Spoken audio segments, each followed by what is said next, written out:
எப்போவுமே cooking video போடுறதுனால சரி இப்போ கொஞ்சம் பேசலாம் அப்படின்னு சொல்லிட்டேன். ஸோ இங்கே ஆஸ்திரேலியாவில் எங்களோட லைஃப் எப்படி இருக்கு, குழந்தைகள்லாம் என்ன படிக்கிறாங்க அப்படிங்கிறத பற்றியெல்லாம் பேசலாம் அப்படின்னு சொல்லிட்டு தான் இப்போ பேசி போடுற மாதிரி லாங் வீடியோ எடுக்கிறேங்க. ஸோ இப்போ வெண்ணங்காய்க்கு புளி கொதிச்சோன்னா வெண்ணங்காயை ஆட் பண்ணிட்டேன். ஸோ அடுத்து வந்து சாம்பாரையும் கிளறி விட்டுடலாம். அடுத்து பாவக்காய் குழம்புக்கு வந்து மிளகரைக்கு போகிறேன். ஸோ பாவக்காயை வந்து நல்லா தோல் சீவி வச்சுட்டு இப்போ அதையும் கட் பண்ணிக்கிட்டே பேசலாங்க. ஸோ நான் இங்கே ஆஸ்திரேலியா வந்து 15 இயர்ஸ் ஆகிடுச்சேன். நான் இதில் முதல்ல ஏதாச்சும் வீடியோவில் சொன்னோன்னே என்னமோன்னு எனக்கு ஞாபகம் இல்லை, ஆனால் அதான் சொல்கிறேன். ஸோ 15 இயர்ஸ் ஆகிடுச்சுங்க. எனக்கு 2 குழந்தை, பொண்ணுக்கு வந்து 16 வயசு அன்னைக்குமோ ஏதோ ஒரு வீடியோ சொல்லியிருப்பேன்னு நினைக்கிறேன். அவள் இயர் 11 படிக்கிறாள். பையன் வந்து 14 இயர்ஸ், அவன் வந்து இயர் 9 படிக்கிறான். ஸோ இதாங்க. ஸோ இங்கே வந்து ஸ்கூலிங் பற்றியெல்லாம் பேசலாம் இப்போ இந்த வீடியோவில், சரியா? ஸோ இங்கே வந்து எப்படின்னா இயர் 6 வரைக்கும் ப்ரைமரி ஸ்கூல்னு சொல்லுவாங்க, அதுக்கு மேலே ஹை ஸ்கூலு. நம்ம ஊரில் வந்து இயர் 5 வரைக்கும் இப்போ எல்லா இயர்ஸும் நம்ம ஊரில் ஒரே ஸ்கூலில் இருக்குது, ஏன்னா எல்லாம் ப்ரைவேட் ஸ்கூலாக இருக்கிறதுனால. ஆனால் இங்கே வந்து ப்ரைவேட் ஸ்கூல் போகிற மாதிரி இருந்தாலும் போகலாம், ஆனால் ப்ரைவேட் ஸ்கூல், நல்ல ப்ரைவேட் ஸ்கூலுக்கெல்லாம் வந்து பயங்கர எக்ஸ்பென்சிவ்ங்க. பெர் இயரே வந்து ஒரு சில ப்ரைவேட் ஸ்கூலுக்கு வந்து $30,000 அப்படின்னு சொல்லி பே பண்ணணும்னா. ஆனால் கேத்தலிக் ஸ்கூல்னு அது ப்ரைவேட் ஸ்கூல் தான், ஆனால் வந்து அது அந்தளவுக்கு எக்ஸ்பென்சிவ் கிடையாது. அது வந்து நான் கேள்விப்பட்டது வந்து ஒரு $3,000 to $5,000 வரைக்கும் ஆகும் பெர் இயருக்கு அப்படின்னு சொல்லி சொன்னாங்க. ஆனால் அங்கே வந்து கிறிஸ்டியானிட்டி பற்றி நிறைய சொல்லுவாங்க அப்படின்னு சொல்லி கேள்விப்பட்டேன். ஆனால் என்னோட குழந்தைகள்லாம் வந்து பப்ளிக் ஸ்கூலில் தாங்க படித்தாங்க ப்ரைமரியில். இப்போ வந்து செலக்டிவ் ஸ்கூல்னு சொல்கிறாங்க. இங்கே வந்து ஹை ஸ்கூலில் வந்து நார்மல் ஹை ஸ்கூல் இருக்குது, செலக்டிவ் ஸ்கூல் அப்படிங்கிறது இருக்குது. இந்த செலக்டிவ் ஸ்கூல் அப்படின்னா என்ன அப்படின்னா இது ஓரளவுக்கு நல்ல ஸ்டாண்டர்டாக இருக்கும், அதுக்கேயும் ரேங்கிங் இருக்குதுன்னு வச்சுக்கோங்களேன்.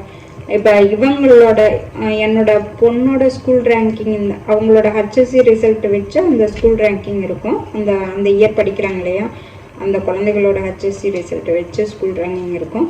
இந்த இயர் வந்து லாஸ்ட் இயர் HSC பண்ணாங்க இல்லையா, அதை பேஸ் பண்ணி அவங்களோட ரேங்கிங் இந்த இயர் எப்படின்னா, என் பொண்ணோட ஸ்கூல் வந்து 48ன்னு நினைக்கிறேன், பையனோட ஸ்கூலு 46. அது வந்து ஹோல் NSWவில். NSWன்னா இது ஒரு ஸ்டேட்டு.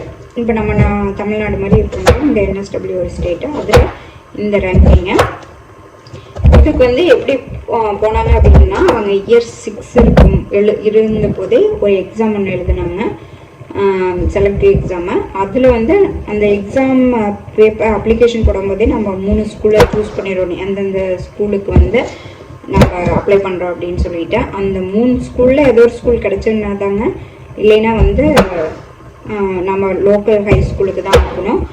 அதே மாதிரி நம்ம ஒரு மாதிரி ஒரு சப்பப்லேருந்து இன்னொரு சப்பப் இருக்கிற ஸ்கூலுக்கெல்லாம் அனுப்ப முடியாது. அந்த சப்பப்பில் என்ன ஹை ஸ்கூல் இருக்குதோ அதுக்கு தான் அனுப்பணும். சப்போஸ் இன்னொரு சப்பப்பில் இருக்கிற ஹை ஸ்கூல் வந்து நல்லா ரேங்கிங் நல்லா இருக்கு அப்படின்னு சொன்னால், நாம் வீட்டையே அந்த சப்பப்புக்கு ஷிஃப்ட் பண்ணணும். அந்த வீட்டைனா நம்ம வீட்டை தூக்கி அங்கே வைக்கிறது கிடையாது, நீங்கள் ரெண்ட்டுக்கு அந்த ஏரியாவுக்கு போய் இருந்துட்டு அதுக்கப்புறம் தான் அந்த ஸ்கூலுக்கு அப்ளை பண்ண முடியும். ஸோ அது மாதிரின்னு வச்சுக்கோங்களேன்.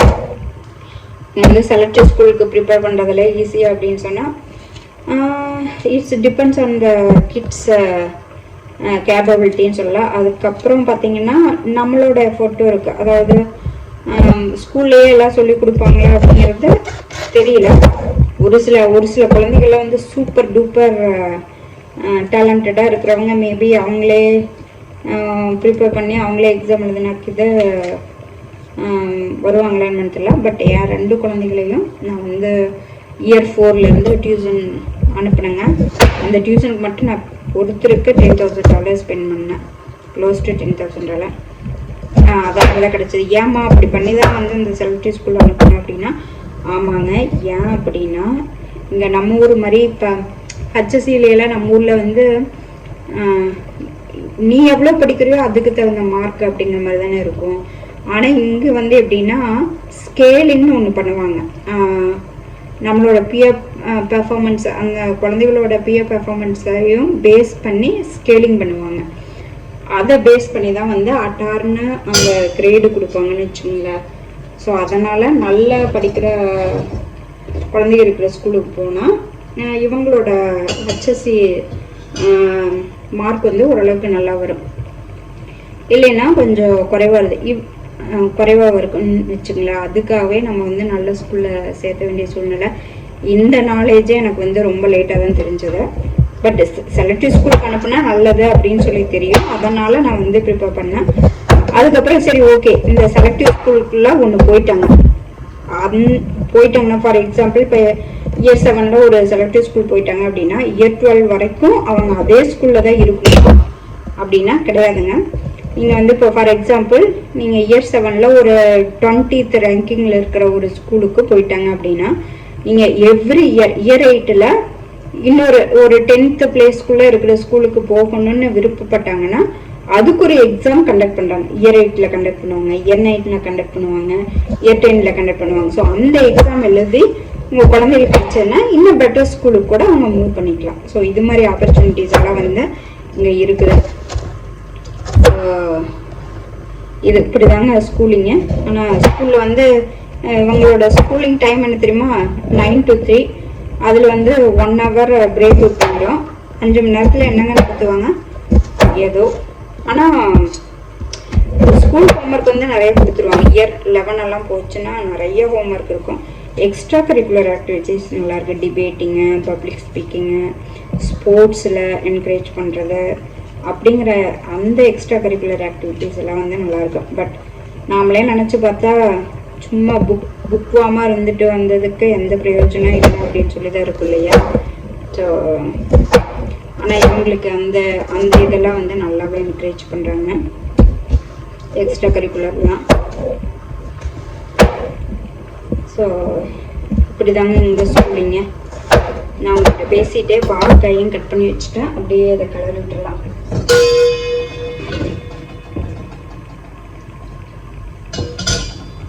இது எதுக்கு ஸ்கூலிங் பற்றி சொல்கிறேன் அப்படின்னு சொன்னால், அதே மாதிரி ப்ரைமரி ஸ்கூலும் இம்பார்ட்டன்ட் தான் அப்படின்னா ஆமாங்க, ப்ரைமரி ஸ்கூலும் இம்பார்ட்டன்ட். ஏன்னா இங்கே வந்து சிலபஸ் இருந்தாலுமே அந்த சிலபஸில் எவ்வளோ டாபிக் கவர் பண்ணலாம் அப்படிங்கிறத அந்த ஸ்கூலுக்கு வர்றாங்க இல்லையா அந்த குழந்தைகளை பொறுத்து. ஃபார் எக்ஸாம்பிள் இப்போ பாருங்கள், இப்போ சம்முங்கிற ஒரு டாப்பிக்கே எடுத்துக்கல. இப்போ சம்மில் வந்து நான் வந்து 2 digit அடிஷன் வரைக்கும் போகலாமா அல்லது 5 digit அடிஷன் வரைக்கும் போகலாமா அப்படிங்கிறது வந்து அந்த ஸ்கூலுக்கு வராங்க இல்லையா அந்த ஸ்கூல் குழந்தைகளோட இன்ட்ரெஸ்ட்டை பொறுத்து.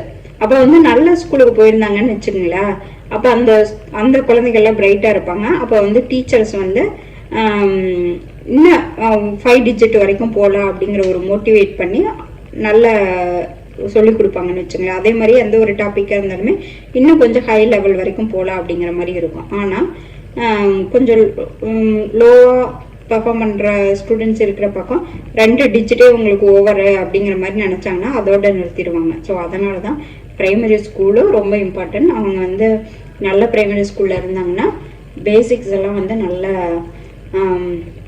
ப்ராக்டிஸ் பண்ணிக்குவாங்க.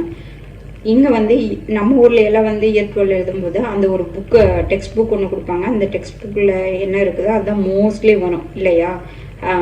அந்த மெட்ரிக் இயர் 12 நான் படித்தப்போ அப்படி தான் இருந்துச்சு. இப்போல்லாம் ஏதாச்சும் சிஸ்டம் மாறிடுச்சாங்கிறது எனக்கு தெரியாதுங்க. நான் ஏதாச்சும் தப்பாக சொல்லியிருந்தேன்னா மன்னிச்சுங்க. ஆனால் இங்கே வந்து எப்படின்னா அந்த இயர் 12 டெக்ஸ்ட் புக்கை மட்டும் பேஸ் பண்ணி வராதாமாங்க. அதுக்கு ப்ரீவியஸ் இருந்து கூட வரலாமாமா. அதாவது அந்த பேசிக் அந்த டாப்பிக்கை இவங்க இயர் 7லேருந்து எப்போ படிச்சிருந்தாலுமே அது வந்து அது ரிலேட்டடாக கொஸ்டின் வரலாமாமா அப்படின்னு தான் இங்கே சொல்கிறாங்க. ஸோ அப்படின்னு நினச்சி பாருங்கள் எவ்வளோ பேசிக்ஸில் அவங்க எவ்வளோ ஸ்ட்ராங்காக இருக்கணும் அப்படின்னு சொல்லிட்டு. ஸோ அதனால இந்த ப்ரைமரி ஸ்கூலும் ரொம்ப இம்பார்ட்டண்ட்டு. அதனால தான் வந்து இங்கே ஹவுஸ் ப்ரைஸ் எல்லாம் வந்து அந்த ப்ரைமரி ஸ்கூல் நல்லா இருக்கிற ஏரியாவில் அதிகமாக இருக்கும். அதே மாதிரி ரெண்ட்டும் அந்த ஏரியாவுக்கு போகும்போது கொஞ்சம் ஜாஸ்தி இருக்குன்னு வச்சுங்களேன். மற்ற ஏரியாவிலெல்லாம் வந்து கொஞ்சம் குறைவாக தான் இருக்கும். ஆனால் இங்கே ஆஸ்திரேலியன்ஸ் இருக்கிறாங்க இல்லையா, அவங்களாம் அதை பற்றி ஒரி பண்ண மாட்டாங்க. நம்ம இந்தியன் கம்யூனிட்டி, சைனீஸ் கம்யூனிட்டி, அப்புறம் ஸ்ரீலங்கன் கம்யூனிட்டி, இவங்க தான் மெயினாக படிப்புக்கு ரொம்ப டைம் பண்ணுறது. ஆனால் ஆசிஸ் எல்லாம் பார்த்திங்கன்னா ஒரு சில ரீஜனல் ஏரியாவிலலாம் பார்த்திங்கன்னு வச்சுங்களேன், அவங்க ஸ்போர்ட்ஸில் ரொம்ப இன்ட்ரெஸ்ட்டு காட்டுவாங்க. இப்போ நாங்கள் வந்து ஒரு ஸ்மால் பிஸ்னஸ் ரன் பண்ணுறவங்க அவுட்டரில், அங்கே இருக்கிற ஸ்டாஃபோட குழந்தை வந்து ஃபுட்பாலில் நல்லா இன்ட்ரெஸ்ட் காட்டி நல்லா ப்ளே பண்ணினதுக்கு ஒரு ஸ்கூல் வந்து அந்த பையனுக்கு ஸ்பான்சர் பண்ணி ஃபுல்லாக அந்த இயர் 12, இப்போ வந்து இயர் 10 இயர் 9 போக போகிறேன், அது வரைக்கும் இயர் 12 வரைக்கும் ஆனால் ஸ்கூல் ஃபீஸை இது வந்து ப்ரைவேட் ஸ்கூலு அவங்களே இன்சார்ஜ் எடுத்துக்க போகிறாங்க. அதே மாதிரி அந்த பையனை நல்லா அந்த ஸ்போர்ட்ஸ் டீமை செட் பண்ணுவாங்க இல்லையா, அந்த ஸ்டேட்டில் விளையாடுறக்க அந்த டீமில் எடுத்துக்கிட்டு அதுக்கான ட்ரைனிங் எல்லாமே அவங்களே கவர் பண்ணிக்கிறாங்க. ஸோ இங்கே வந்து ஸ்போர்ட்ஸில் வந்து அந்தளவுக்கு பெனிஃபிட் இருக்கு. எனக்கெல்லாம் இதெல்லாம் தெரியவே தெரியல, ரீசெண்டாக தான் நான் இதையவே வந்து தெரிஞ்சுக்கிட்டேன். ஸோ ஏதாச்சும் குழந்தைங்க வந்து ஸ்போர்ட்ஸில் இன்ட்ரெஸ்டாக இருக்கிறாங்க அப்படின்னு சொன்னால் அவங்கள இது மாதிரி மோட்டிவேட் பண்ணுங்க. இங்கே நல்ல ஆப்பர்ச்சுனிட்டிஸ் இருக்குது ஸ்போர்ட்ஸுக்கெல்லாம். ஆனால் இது மாதிரி டீமில் எல்லாம் விளையாட போகும்போது அதில் ஏதாச்சும் பாலிட்டிக்ஸ் இருக்குமா அப்படின்னு சொன்னால் எனக்கு அதெல்லாம் தெரியாது. பட் இந்த அளவுக்கு தான் எனக்கு ஸ்போர்ட்ஸை பற்றி நாலேஜ் இருக்குது. இப்படிதாங்க குழந்தைகளோட படிப்பெல்லாங்க. ஆனால் ஏதோ ஒரு ஸ்கூலே வந்து எக்ஸ்ட்ரா கரிக்குலர் ஆக்டிவிட்டீஸ் என்கரேஜ் பண்ணாங்க. ஈவன் யூனிவர்சிட்டியில் வந்து அவங்க சீட்டுக்கு போகும்போது கூட நம்மளோட அகாடமிக் பெர்ஃபார்மன்ஸை விட என்ன எக்ஸ்ட்ரா கரிக்குலர் ஆக்டிவிட்டீஸ் எல்லாம் பண்ணியிருக்கிறாங்க, ஒரு வேளை ஜாபுக்கு இது போயிருக்கிறாங்களா. ஏன்னா இங்கே வந்து இவங்க டீனேஜ்லேயே 14க்கு மேலே ஆனாவே வந்து ஒர்க் பண்ணலாம் அப்படிங்கிற லா இருக்குங்க, லீகலாக. அதனால் அது மாதிரிக்கு இது ஏதாச்சும் ட்ரை பண்ணி போயிருக்கிறாங்களா அப்படிங்கிறதெல்லாம் பொறுத்து அவங்க வந்து சீட்டு கிடைக்கும். ஸோ அதனால் எக்ஸ்ட்ரா கரிக்குலர் ஆக்டிவிட்டீஸ் எல்லாம் ரொம்ப இம்பார்ட்டன்ட். ஏதாச்சும் டிபேட்டிங்கு, பப்ளிக் ஸ்பீக்கிங்கு, வேறு ஏதாச்சும் ஸ்போர்ட்ஸில் அல்லது மியூசிக்கில் ஏதாச்சும் இன்வால்வ் ஆகியிருந்தாங்களா அப்படிங்கிறதெல்லாம் பார்த்து தான் செலக்டிவ் கிடைக்கும். அதே மாதிரி இங்கே வந்து மெடிசனுக்கு சீட் எப்படி தெரியுமா, நம்ம ஊரில் நீட் எக்ஸாமும் அந்த அகாடமிக் பர்ஃபார்மன்ஸ் வச்ச சீட்டு கிடைக்குள்ள, இங்கே வந்து யூகேட்டுன்னு ஒன்று இருக்குங்க. யூகேட் ஸ்கோரு 12th எக்ஸாம் வந்து அட்டார் ஸ்கோரில் ஸ்கேல் பண்ணுவாங்க. அந்த இதை ப்ளஸ் இன்டர்வியூவில் இருக்கும், இன்டர்வியூவில் நல்லா இந்த ரெண்டுமே யூகேட்டும் அட்டாரும் நல்லா இருந்தால் கூட இன்டர்வியூவில் ஒழுங்காக அவங்க பர்ஃபார்ம் பண்ணலை அப்படின்னா அவங்களுக்கு சீட் கிடைக்காது. ஸோ இத்தனையும் தாண்டி தான் அவங்க வந்து மெடிசன் படிக்கணும். இங்கே வந்து மெடிசனும் லாவும் நல்ல பவர்ஃபுல் டிகிரி, இந்த ரெண்டுக்குமே வந்து ஹையஸ்ட் அட்டார் வேணும், நல்ல யூனிவர்சிட்டியில் போய் படிக்கணும் அப்படின்னு சொன்னால். டாக்டர் வந்து மோர் டிமாண்டிங் ஜாப் தாங்க. ஏன்னா சீட்ஸே வந்து நம்ம ஊர் மாதிரி என்ன சொல்கிறது, டிஸ்ட்ரிக் ஒரு 10-15 காலேஜ் அது மாதிரியெல்லாம் இருக்காது. காலேஜஸும் ஃபியூ தான். அதே மாதிரி அவங்க ப்ரொடியூஸ் பண்ண டாக்டர்ஸும் இயர்லி லெஸ்ஸு தான். அதனால் வந்து டாக்டர்ஸ்க்கு ரொம்ப டிமாண்டு, எஸ்பெஷலி ரீஜனல் ஏரியாலெலாம் வந்து ரொம்ப டிமாண்டிங்க.